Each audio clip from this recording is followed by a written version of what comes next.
All right, welcome back to Pharmacist on Call with your host, Dr. Shawn Pruitt, your community pharmacist. This is your show, your forum. So we're going to get into a few phone calls right now. Looks like we've got Thelma on line one. Thelma, welcome to Pharmacist on Call. How may we help you?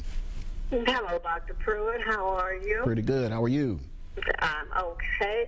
I have a question about the Lortab and the other similar drugs that are being moved to Schedule 2 as of the 6th of this month.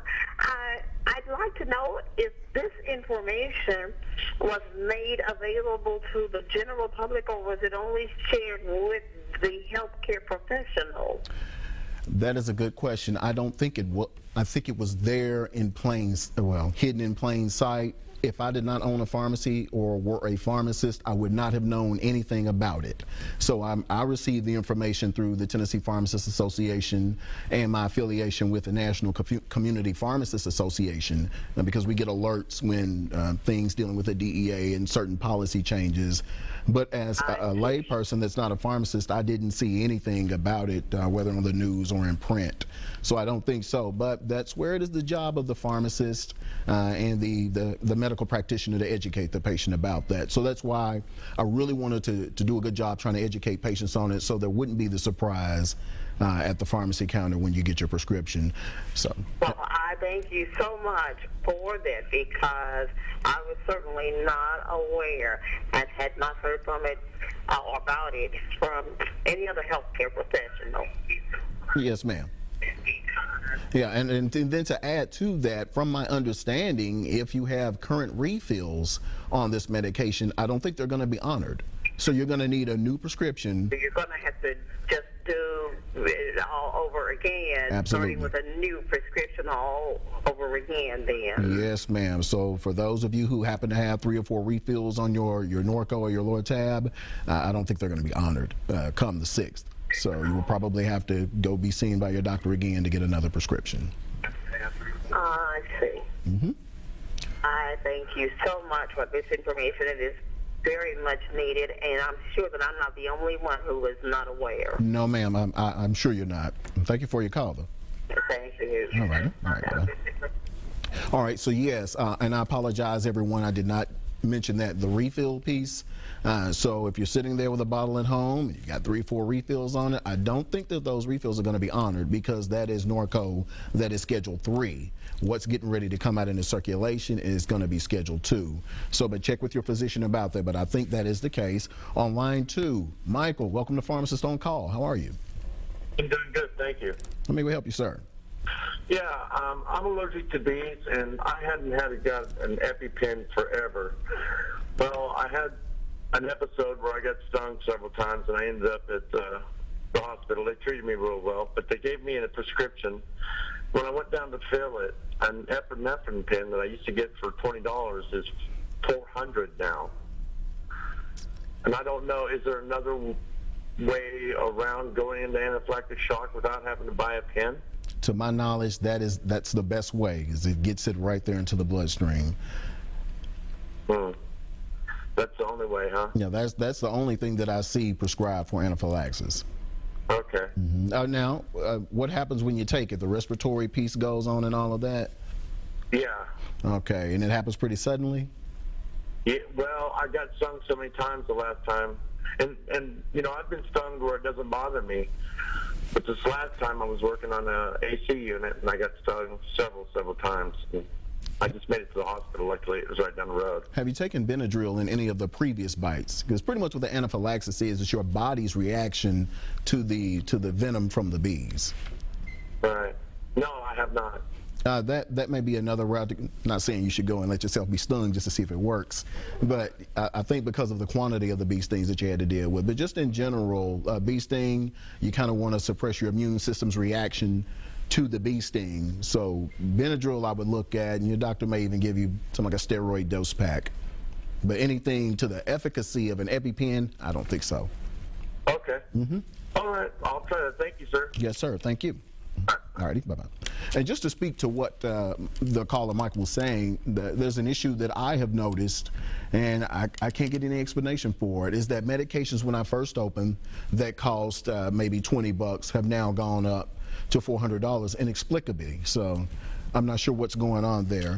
But caller line 3, Maria, welcome to Pharmacist on Call. How may we help you? Thank you for taking my call. I want to ask you something real silly. Yes, ma'am. My nails are turning black. Is there anything in the market to take or peel or something that can prevent that?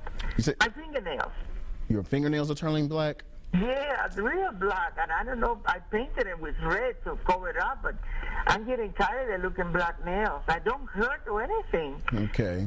But they be turning black inside. Okay, that sounds like maybe a fungus.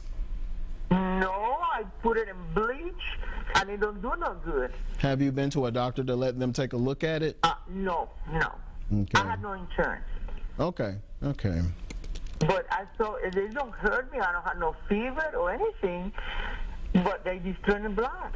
But the structure and the strength of your nails are still fine, or they kind of cracked and crumbling? Yeah, they're really hard and they are growing, but they are black in the inside. It's crazy.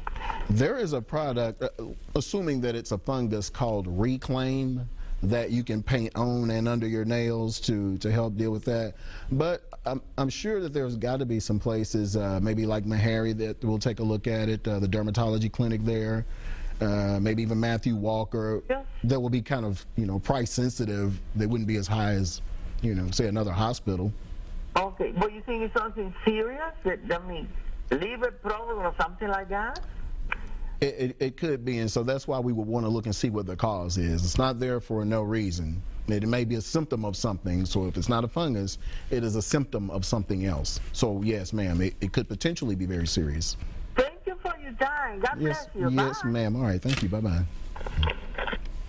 All right, line 1, we've got Michael. Michael, welcome to Pharmacist on Call.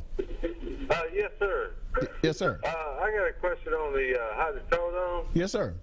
Okay, I've been on it for like 7 years now. Okay. And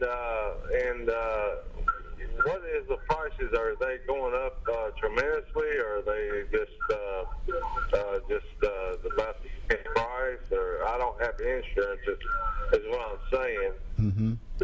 Well, And the other question is, can they write another prescription out besides that when it predated, as far as going and getting the prescription?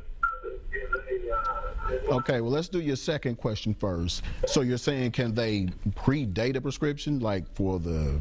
Like, say, if I went in and they give me a prescription and they say, well, I'm going to give you another prescription and I'm going to redate it until a month later on. I would imagine so. I see that with Schedule IIs all the time, particularly with children who are on the medications in the amphetamine family, your Adderalls or Vyvanses. So the doctors will give, 2 prescriptions, but the pharmacist can only fill 1 at a time. And so, yeah, so I think that would be okay.